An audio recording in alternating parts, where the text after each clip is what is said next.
Hey guys, this is Aaron with Down with the Ship. Your place to come in for leadership, God, guns, whatever floats my boat. So today we're going to talk about what you need to do or some fears that you might have in taking that step to entrepreneurship. Become a small business owner. To say, hey man, I don't need you. I'm going to work for me. I'm going to be the man. So we're going to talk about that. And today I have a special guest, Wes Spencer. Wes, tell us a little bit about yourself. Yo, Aaron, thanks for having me. So first of all, I think most importantly, we are family. That's so right. You're my brother-in-law, which is super cool. I do run a YouTube channel. If you want to search me, we'll put a description down below, but just Wes Spencer. You can find me that way. But I think more than that, and I do cover things like crypto and tech startups and technology and cybersecurity and like real nerd stuff. But I think probably more than that, I've been an entrepreneur many times, was I guess the number 2 guy at a startup that just sold for, the lawyers make me say, allegedly $80 million. Didn't all go to my pocket, so I don't need any Nigerian scammers coming my way asking for all the money. But I did make some money out of it and had an awesome time doing it and learned so many lessons, Aaron, about being an entrepreneur, and especially the world of software and SaaS companies. Super fun. Awesome. So we've got a little bit in common, both startup businesses. Yep. We spend time on the phone talking about, hey, how's your business? How's this? How's this?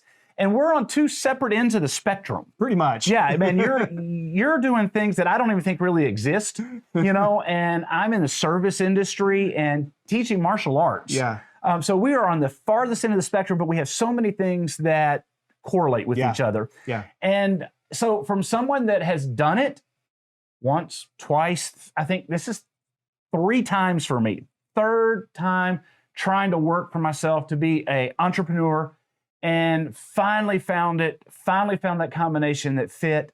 Wes, I know you've owned a couple of businesses, but I want to talk about something that might be scaring our viewers from taking that plunge into the world of being a small business owner.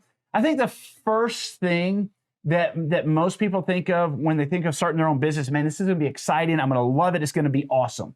But the one thing that keeps them from pulling the trigger is that nasty word called fear. Yeah. Man, talk a little bit about some of the fear that happened for you when it was starting your photography business, when it was leaving the security of being a vice president of a bank. Yep. To go to a technology startup. Yep. Let's talk about fear a minute. Yeah, so fear is, first of all, let's recognize what fear is. Fear is like this natural, God-given, like, I sort of see it as this like check. It should not be a blocker. It should be a check of, wait a second, do I really want to do this? Like maybe I'm like a teenager and I'm about to jump off something into the water and this fear comes over me, this check of like, that's not normally something I would want to do. Is it worth the reward that will come with the action of overcoming that risk? And so I do think, Aaron, there's a present level of fear that we innately have that causes us to like, do I really want to go do this startup? Do I really want to go do this brave thing? Do I really want to try this thing I've been thinking about doing for so long? And that fear can be a good thing to check us and to motivate us and make us careful about it. But if it's causing you into like being completely like saddled with inaction, now you have fear that's gone too far and it's causing us to not want to do what we need to do. And so I guess maybe just quickly, that's what it's really all about, is check yourself and say, where's my fear coming from? And if I'm giving excuse after excuse after excuse to not do something I've always wanted to do because of fear, then that's causing us to be inactive in something, which is not right. Absolutely. So fear can do 2 things. Fear can cripple us and destroy our future, destroy our present, destroy our peace of mind, or it can actually enable us. Yes. And I'm one of these guys that fear enables me. Yes. In my martial arts, I still compete. I'm in the old man division, but I still compete. And a year or so ago, I'm looking around the ring in the old guy division, and there's like 4 or 5 of us. It's really easy to tell the bald spots, the gray hair. Yep. And I looked, and there was a guy that was 6 foot 8 inches tall. And you know who I drew? Him. That dude. Everyone was like, hey man, I'm glad it's you and not me. And I looked at that dude and I'm like, this is going to be painful. Yeah. So I could either go in there and freeze, and a 6 foot 8 guy hitting a guy that's frozen hurts. I said, you know what? I'm going to take it to this guy. Yeah. Because I don't want what he's able to give me. And I let that fear motivate me. I Yeah. lost. I still lost, and it still hurt. But guys, I lost on a split decision. Yeah, right on. Man, that fear motivated Yeah. me to perform at a level that I had never, literally a level that I had never performed on. And I had the option before I stepped in the ring. I could have lost the match when I walked in because I saw the guy, or I could say, this is going to be tough. I better pony up and jump in with both feet. And that's what I did. And I almost took the match. Yeah, that's awesome. I almost took the match. Aaron, I love what you said. And this, guys, if you're watching this video, take that message home of fear should motivate you. Find a way to Yeah. take those fears that you naturally have, that are God-given, and a way to motivate you. And if your fear is, oh, I might fail, that's the wrong fear to have. I have failed at least twice in businesses that I've started. You just said it yourself. You failed.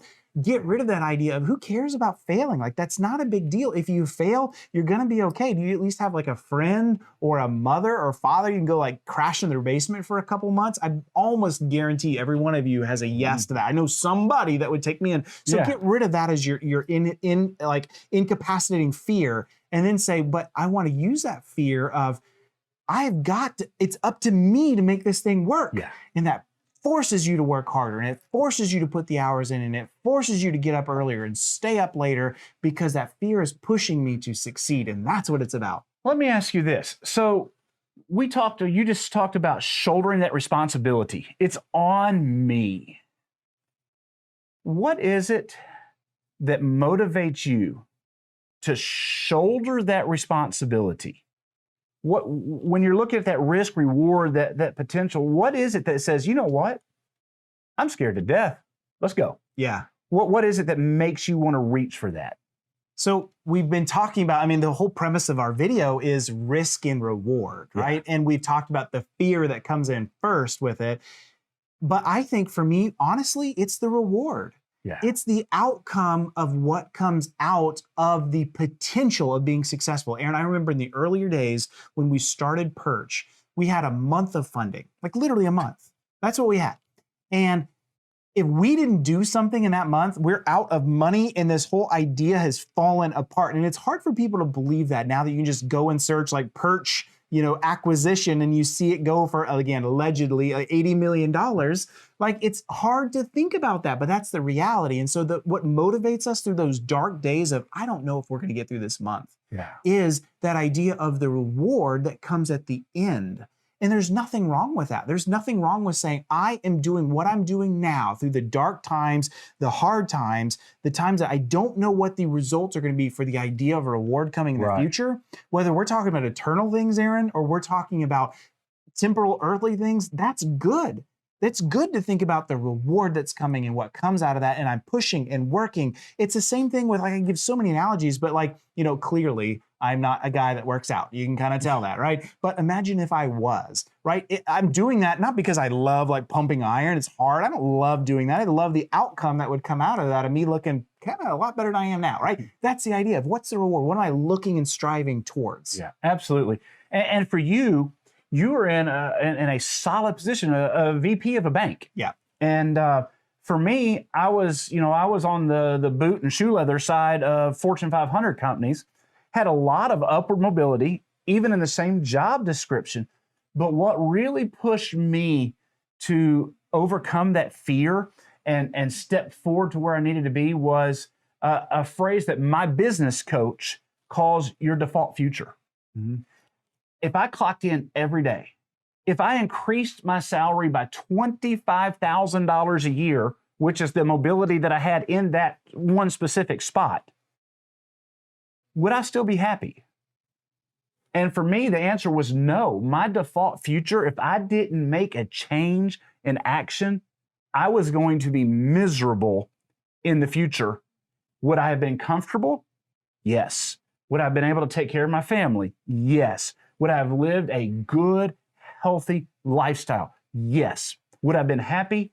No. Yeah. And the proof for me was after I left my job, and I had already prepped my kids and said, hey, man, this is going to get hairy. You may not get Christmas like you used to have in Christmas, and you may get tired of rice. Okay, but that's where And beans. And beans, yeah. I said, that's where daddy's heading, okay? Just so you know. I mean, I said, look at me. If daddy orders water, everyone gets water. You know, we made those decisions and my kids were prepped for that. And 3 weeks after leaving every bit of security behind me, my daughter, my oldest, who was 13 at the time, says, Dad, I wish you had done this years ago, because she realized that the course we were setting on was one that was better than the one we were on. Reach it. She was willing to give up her sweet tea Yes. because she saw the difference of the future. Yep. And so, man, status quo is good, it's safe, and it's comfortable. But for me, it's not where I wanted to be. Let's talk a little bit, you know, we talk about potential. Potential means nothing. Potential is static. Yeah. It's just, it's a possibility. Yep. Potential is just something that may or may not happen. Yep. Let's talk about how you can justify that stepping out and overcoming your fear, how you can justify telling your family that you're reaching for something that may not actually exist yet. What does it take to make that a reality?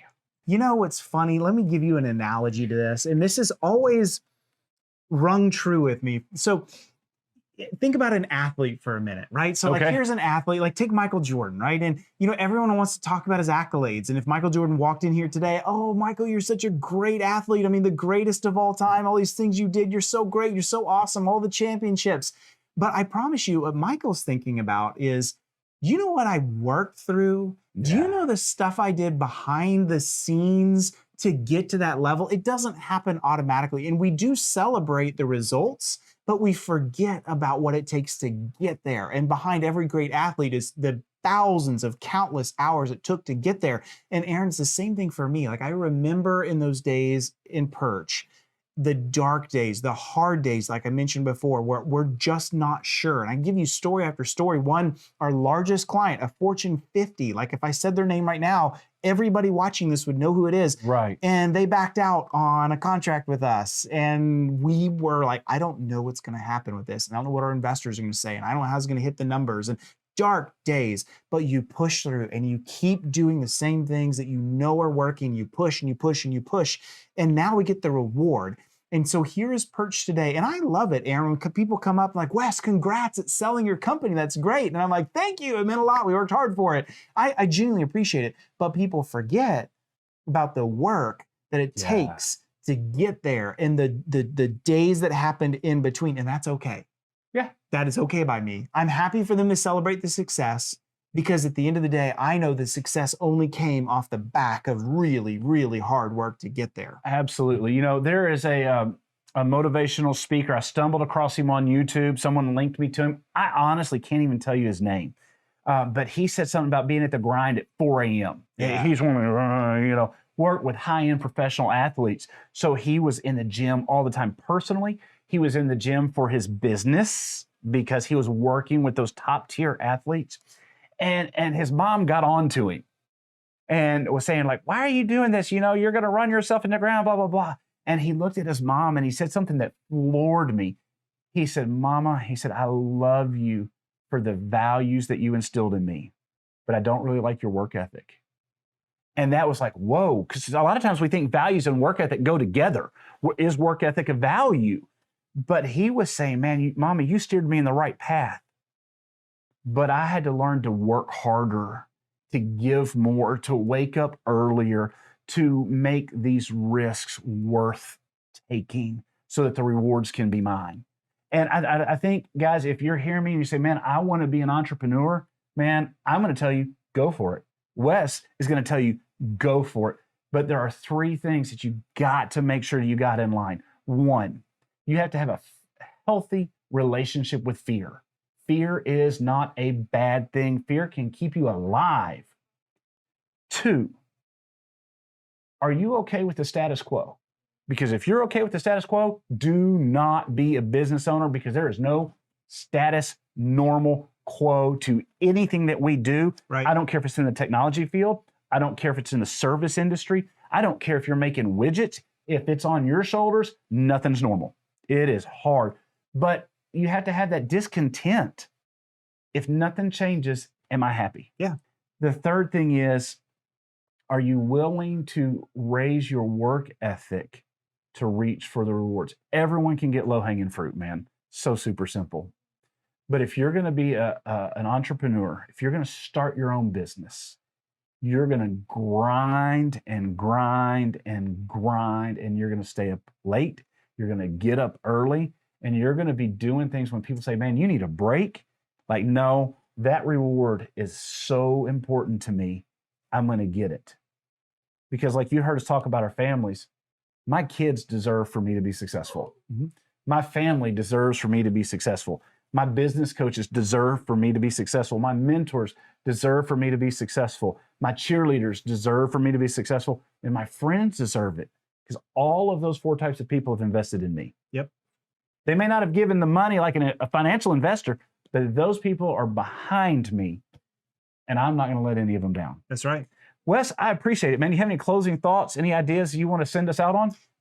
Hey, first of all, this is super fun. Make sure you hit the like and hit the subscribe for this guy right here. This has been super awesome.